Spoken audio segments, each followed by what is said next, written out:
कहानी की शुरुआत होती है साल 2017 में, जब 47 कैदियों को फिलीपींस से वापस साउथ कोरिया लाया जा रहा था। जैसे ही ये कैदी एयरपोर्ट में दाखिल होने वाले थे, भीड़ में से एक आदमी अचानक चिल्लाता हुआ आगे बढ़ा और उनमें से एक के पास पहुंचने की कोशिश करने लगा। इससे पहले कि पुलिस कुछ समझ पाती, उस आदमी ने अपने बैग में छिपा हुआ बम ब्लास्ट कर दिया। धमाका इतना बड़ा था कि 7 पुलिस वालों की मौके पर ही मौत हो गई और 30 से भी ज्यादा पैसेंजर घायल हो गए। लेकिन हैरानी की बात यह थी कि उन कैदियों को एक खरोच तक नहीं आई। आज उस खौफनाक हादसे को पूरे 5 साल बीत चुके हैं और अब एक बार फिर उन्हीं अपराधियों को साउथ कोरिया लाने की तैयारी की जा रही है। लेकिन इस बार पिछली गलती को दोहराने से बचने के लिए उन्हें प्लेन से नहीं बल्कि एक कार्गो शिप के जरिए ट्रांसपोर्ट किया जा रहा है। ये अपराधी इतने खतरनाक हैं कि उन्हें पोर्ट तक लाने के लिए स्पेशल कमांडो यूनिट तैनात की गई। बुलेट प्रूफ गाड़ियों का इस्तेमाल हुआ और पूरे टर्मिनल को आम लोगों से खाली कराना पड़ा। उनकी हर हरकत पर ड्रोन और सैटेलाइट के जरिए नजर रखी जा रही थी, क्योंकि जरा सी भी चूक ठीक वैसा ही खौफनाक हादसा दोहरा सकती है जैसा 5 साल पहले हुआ था।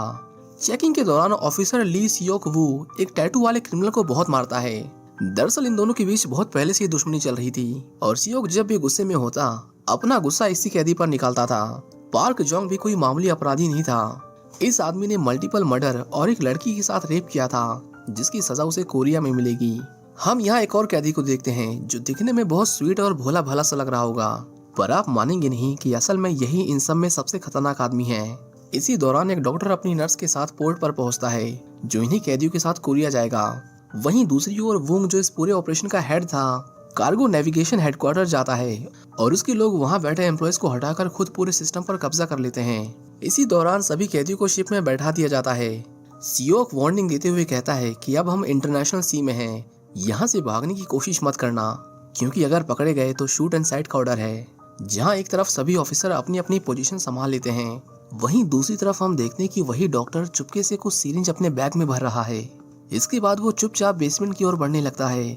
रास्ते में उसकी मुलाकात कुछ ऑफिसर से होती है, लेकिन किसी को उस पर जरा भी शक नहीं होता। डॉक्टर आगे बढ़ता रहा और एक सीक्रेट मैप की मदद से शिप के उस हिस्से तक पहुंच जाता है, जिसके बारे में खुद क्रू मेंबर्स को भी जानकारी नहीं थी। अंदर कुछ गार्ड्स या कहें कि कुछ गुंडे एक लाश को मॉनिटर कर रहे थे। जैसे ही कैमरा उसकी बॉडी पर फोकस करता है, हम देखते हैं कि उसकी आंखों को सील कर दिया गया है और मुंह पर ऑक्सीजन मास्क लगा हुआ है, जिससे साफ अंदाजा लगाया जा सकता है कि वो मरा नहीं है, बल्कि उसे इसी हालत में जिंदा रखा गया है। डॉक्टर ने जब उसका मुंह खोला तो अंदर कीड़े पड़े हुए थे, जो देखकर उसे घिन आ गई। उन गुंडों ने कहा, डॉक्टर तू बहुत बकबक करता है, अपना काम करो और निकल। डॉक्टर वही करता है जो उसे कहा गया था। वो उस लाश को बेहोशी का इंजेक्शन देता है। फिर बाकी गुंडों में से एक उसे याद दिलाता है कि हर 6 घंटे में ये इंजेक्शन देना जरूरी है, वरना ये मुर्दा चलने लगेगा। वहीं दूसरी ओर उन सभी कैदियों को खाना दिया जा रहा था। जैसे ही उन्हें खाने के डब्बे मिले, ज्यादातर कैदी उन पर टूट पड़े, लेकिन पार्क जोंग शांत बैठा रहा, जैसे किसी मौके का इंतजार कर रहा हो।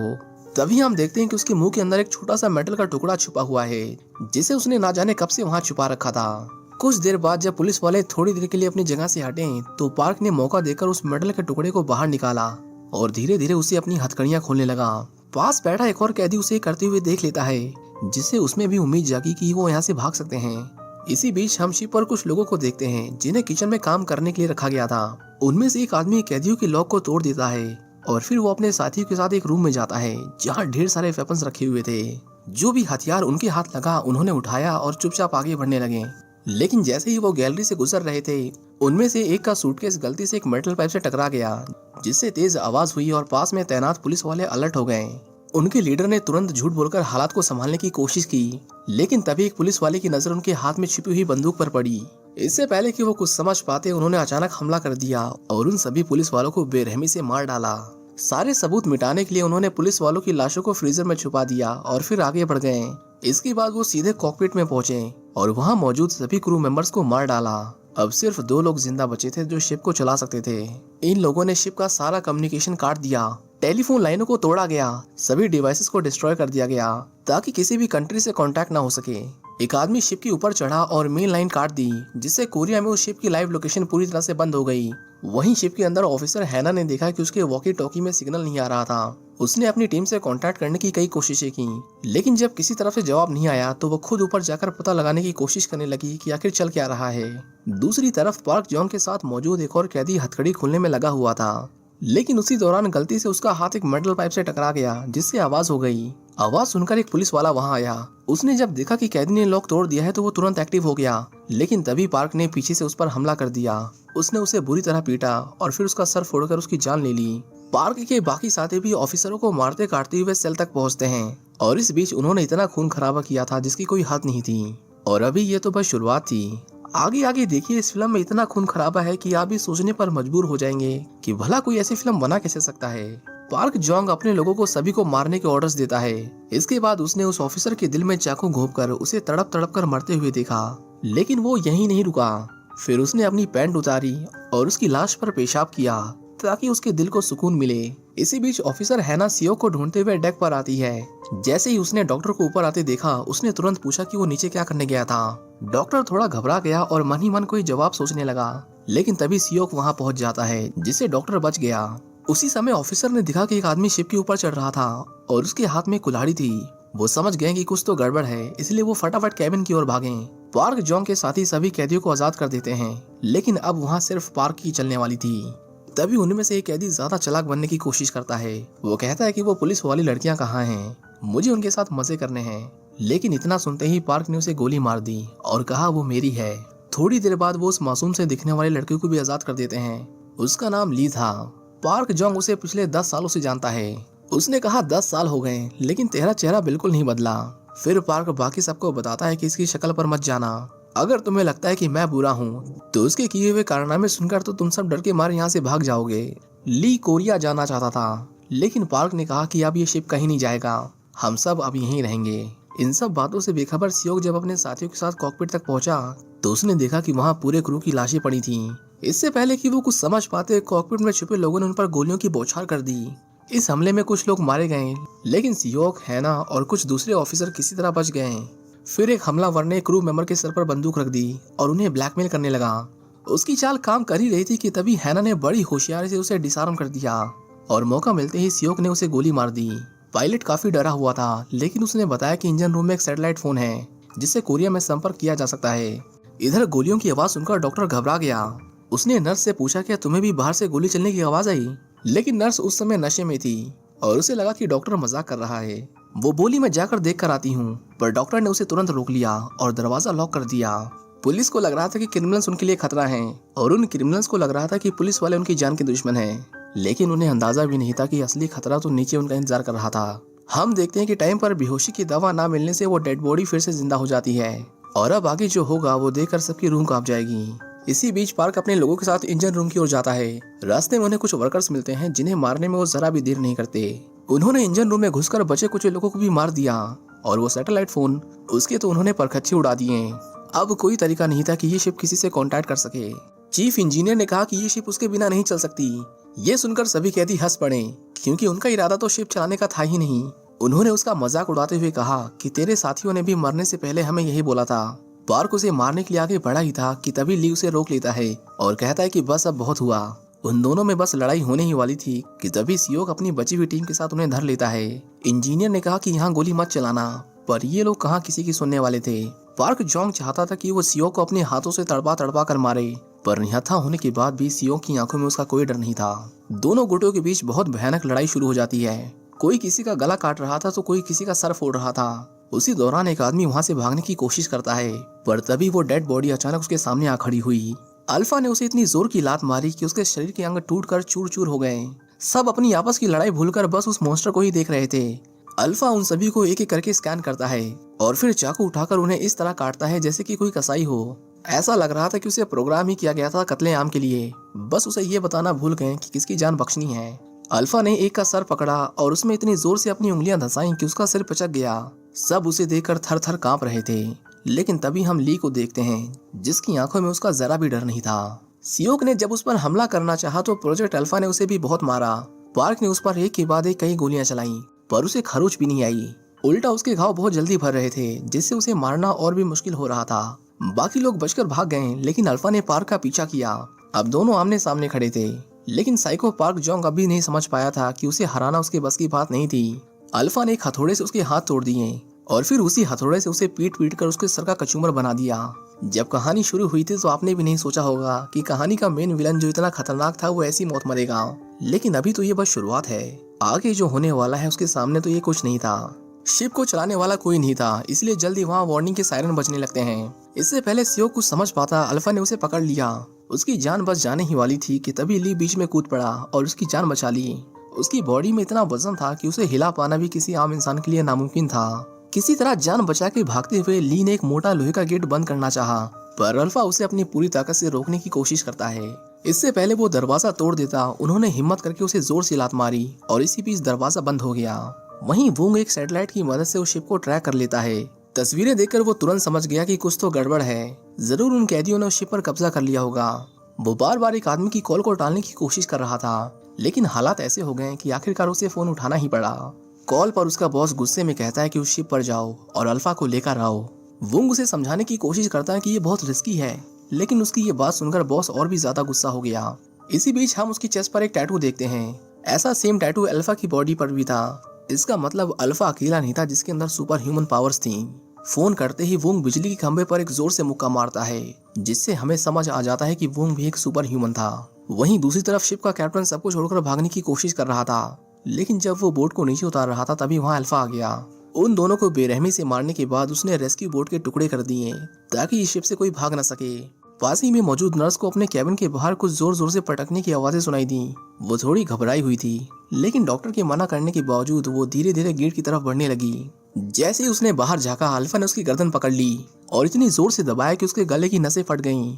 इतनी खूबसूरत लड़की की इतनी भयानक मौत देखकर डॉक्टर ने अपनी आंखें बंद कर ली ताकि उसे ये घिनौना मंजर देखना ना पड़े।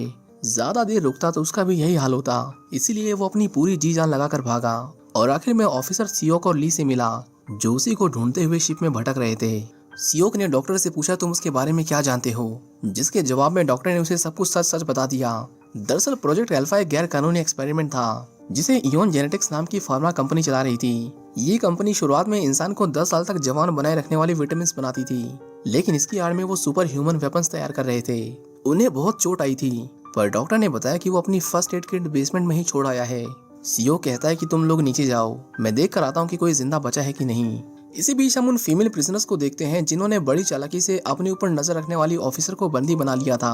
बाहर 2 और कैदी उनकी निगरानी कर रहे थे, पर तभी उन्होंने देखा कि कोई गेट पर जोर जोर से लात मार रहा है। इससे पहले वो कुछ समझ पाते, गेट उड़ता हुआ उनमें से एक के ऊपर गिर जाता है। अल्फा उसके ऊपर चढ़ा और अपने पैरों तले उसके मुंह को रौंद दिया।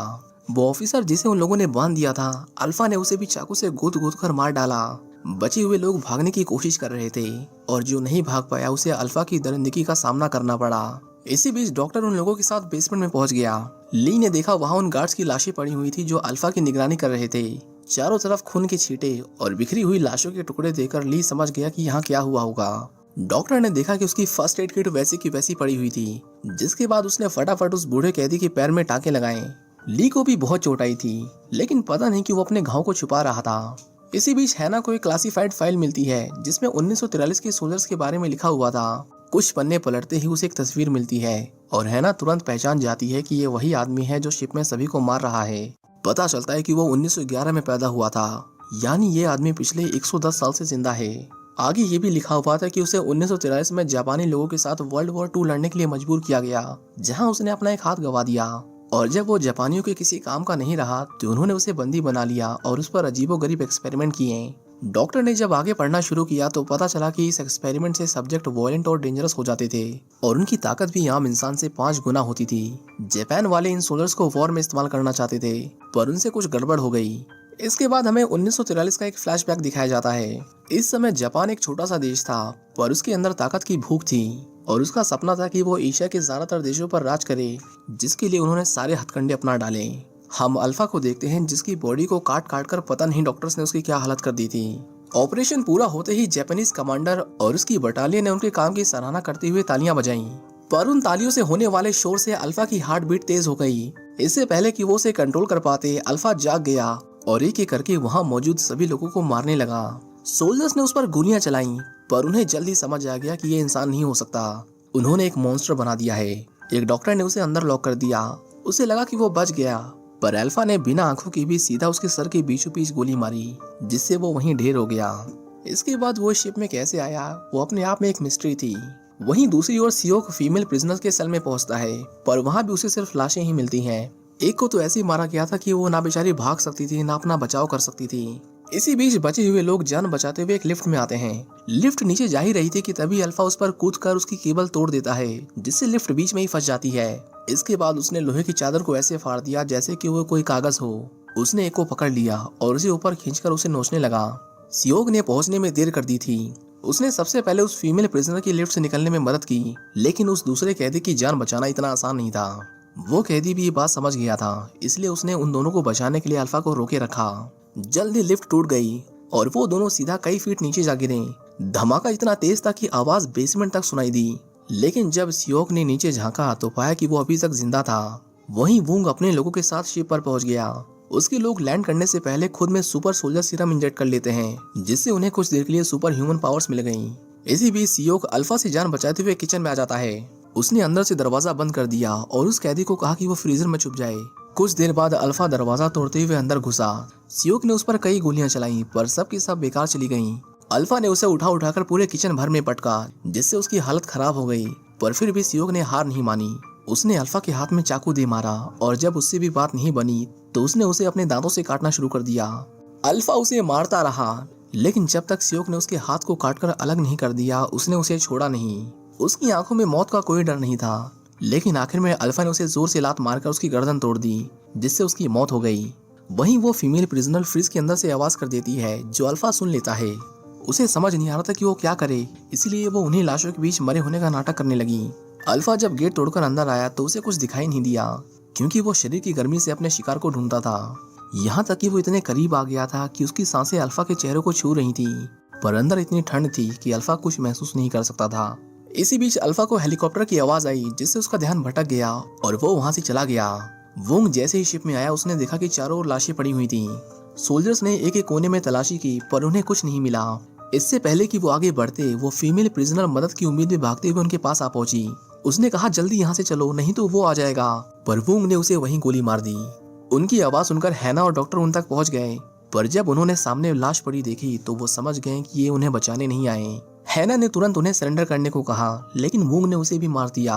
वो बाकियों को भी मारने वाला था, पर तभी ली सुपर स्पीड से उन सोल्जर्स को ऐसा करने से रोक लेता है। वुंग सोच में पड़ गया कि ये कौन है, पर जब उसने उसके कपड़े फाड़कर उसकी चेस्ट पर वो निशान देखा तो वो समझ गया कि ये उन्हीं में से एक था। ली इस शिप में जानबूझकर आया था ताकि वो उन तक पहुंच सके। वुंग ने जब उसे गौर से देखा तो उसे याद आ गया कि वो कौन था। दरअसल सालों पहले दो गैंग्स आपस में भिड़ गई थी, जिसमें सभी ने एक दूसरे को मार दिया था। उन मरने वाले लोगों में ली भी शामिल था। वुंग ने सभी की लाशें उठाई और उन्हें एक्सपेरिमेंट के लिए भेज दिया। उन दर्जनों लाशों में सिर्फ ली ही था जिस पर उस दवा का असर हुआ था। पर जब पहले कुछ घंटों तक उसकी बॉडी में कुछ हरकत नहीं हुई तो उन्होंने उसे मरा हुआ समझकर उसे बाकी लाशों के साथ ठिकाने लगाने को कहा। इसके बाद उन सभी को एक पिग फार्म में लाया गया और उन पर कोई चीज छिड़की गई ताकि पिग उन लाशों को अपना चारा समझकर खा जाएं। पर तभी ली को होश आ जाता है और जब उसने सुना कि यहाँ उसे मारने की बातें हो रही हैं तो उसने वहाँ मौजूद हर एक आदमी को मार दिया और वहाँ से भाग गया। जल्दी उसे समझ आ गया कि अब वो कोई आम इंसान नहीं था, पर फिर भी उसने कोशिश की कि उसके बारे में किसी को ना पता चले और खुद को दुनिया से छुपा कर रखा। पर किस्मत को शायद ये मंजूर नहीं था। जल्दी वुंग ने उसकी फैमिली को ढूंढ लिया और उसकी वाइफ और उसके बेटे को मार दिया। शुरुआत से लेकर अब तक ये सब ली की साजिश थी ताकि वो अपने परिवार के कातिलों तक पहुंचकर उनसे बदला ले सके। वो दोनों लड़ ही रहे थे कि तभी वहाँ अल्फा आ जाता है। मॉन्ग ने कहा कि सिर्फ उसके सर पर गोली मारना, जिसके बाद सोल्जर्स ने उस पर गोलियों की बारिश कर दी। अल्फा किसी तरह खुद को शील्ड करते हुए एक एक को मारता चला गया। इसी बीच डॉक्टर और वो कैदी मौका मिलते ही वहाँ से भाग खड़े हुए। उन्होंने बाहर आकर देखा कि हेलीकॉप्टर अभी भी वहीं खड़ा था। वो जल्द ही अंदर घुसे और पायलट के सर पर बंदूक रखकर उन्हें तुरंत वहाँ से निकालने को कहा। पर ये उनकी बहुत बड़ी भूल थी, क्योंकि पायलट तुरंत उन दोनों को गोली मार देता है और इस तरह इस शिप में आने वाले सारे इंसान मारे जा चुके थे। वहीं अंदर अल्फा वुंग पर अटैक करता है, पर वो बाकियों की तरह इजी टारगेट नहीं था। वुंग ने कहा, तुम बहुत महंगे हो, काश तुम्हें मारना ना पड़ता। वुंग ने उसे बहुत मारा और आखिर में बड़ी बेरहमी से उसने अल्फा का गला रेतकर उसका काम तमाम कर दिया। अब शिप पर सिर्फ वुंग और ली ही बचे हुए थे। उन दोनों के बीच जोरदार टक्कर हुई। दोनों ही बराबर ताकतवर थे, लेकिन वुंग के पास मिलिट्री का एक्सपीरियंस था जो ली पर बहुत भारी पड़ रहा था। उसे मारने से पहले वुंग ने उसे कहा कि तुम्हारे बेटे की शक्ल हूबहू तुमसे मेल खाती थी। तुझे मारकर मुझे वही दिन याद आ रहा है जब मैंने उसे मारा था। ये सुनकर ली गुस्से से पागल हो गया। उसने वुंग को कई बार चाकू से स्टैब किया और उसे इतनी जोर से लात मारी कि वो रेलिंग तोड़ते हुए सीधा समुद्र में जा गिरा। ली इतने पे ही नहीं रुका, वो भी उसके साथ नीचे कूद गया और उसे तब तक मारता रहा जब तक वो मर नहीं गया। इस काली रात के बाद जब अगले दिन का सूरज उगा तो शिप में हुए कत्लेआम की खबर एक नेशनल हेडलाइन बन चुकी थी। हम बूंग के बॉस को देखते हैं जो अपने नए टेस्ट सब्जेक्ट्स का इंस्पेक्शन करने आया था। साइंटिस्ट ने उसे बताया कि उन पर बहुत ज्यादा प्रेशर है, वो इतने दबाव में काम नहीं कर सकते। पर बॉस ने उन्हें समझाया कि डरो मत, सब कुछ कंट्रोल में है। इसके बाद वो एक सेल में आया जिसके अंदर उन्होंने एक बच्ची को कैद कर रखा था। ध्यान से देखिए इस चेहरे को, ये कुछ जाना पहचाना नहीं लग रहा। पता चलता है कि उस दिन वुंग ने ली के बेटे को नहीं मारा था, क्योंकि उसके अंदर भी ली की तरह सुपर पावर्स थी जो उसे जन्म से मिली थी। उन्होंने उसे कैद में रखकर बड़ा किया, जिसकी बेचारी ली को जरा भी भनक नहीं थी। उसे तो यही लग रहा था कि उन लोगों ने उसे मार दिया। आखिर में हमें दिखाया जाता है कि समुद्र की तेज लहरें ली को बहाते हुए एक बीच पर ले आईं। वहां पड़े कचरे को देखकर ली समझ गया कि वो कोरिया में है।